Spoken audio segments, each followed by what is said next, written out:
le déclin de l'influence occidentale. Oui. Ça vous préoccupe? Ah ben, ça me préoccupe, mais ce qui m'intéresse beaucoup, c'est que ça semble préoccuper beaucoup, certainement les Européens.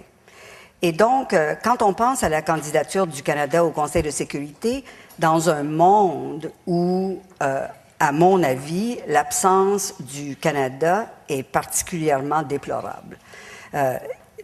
Surtout le monde occidental, pour ceux qui connaissent bien les Nations unies, vous connaissez bien le groupe occidental, qui est probablement le groupe le moins géographiquement pur. Le groupe africain représente un continent, les autres groupes, bon, ils ont un peu... Le groupe occidental, et la candidature du Canada, bien sûr, était dans ce contexte-là, est un groupe qui comprend l'Union européenne, et si on parle de géographie, là, alors l'Union européenne, Australie, Nouvelle-Zélande, Israël et le Canada et les États-Unis. Quand on regarde la composante de ce groupe, on regarde ses valeurs, ses déchirements politiques internes et la contribution que ce groupe doit faire au niveau international, on a beaucoup de questions à se poser. L'Union européenne, présentement, et moi je suis basée à Bruxelles, alors je les vois de très près, mes amis les Européens, je pense que on peut dire honnêtement que l'Union européenne est présentement très introvertie. Elle est en train de se créer une diplomatie européenne unifiée, ce qui n'est pas une mince tâche.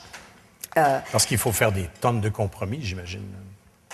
Oui. Hein, pour en arriver à une position. Oui, même, surtout, en fait, peut-être au début, au niveau juste des structures, des postes, qui va représenter, et en fait, par la suite, de se définir une politique européenne. Donc, je pense que l'Europe est très, très introvertie.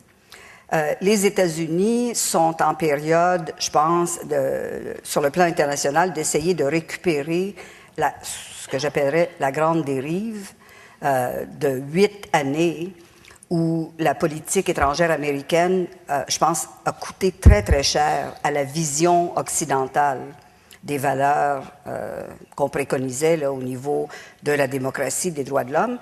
Et donc, ça laisse très, très en marge des pays comme le Canada, la Nouvelle-Zélande, l'Australie, par exemple, qui ont, à mon avis, qui ont un choix, ou bien de refléter ce flou, cette espèce d'absence de la vision occidentale au niveau international, ou bien, ce que j'aurais espéré, d'occuper ce vide.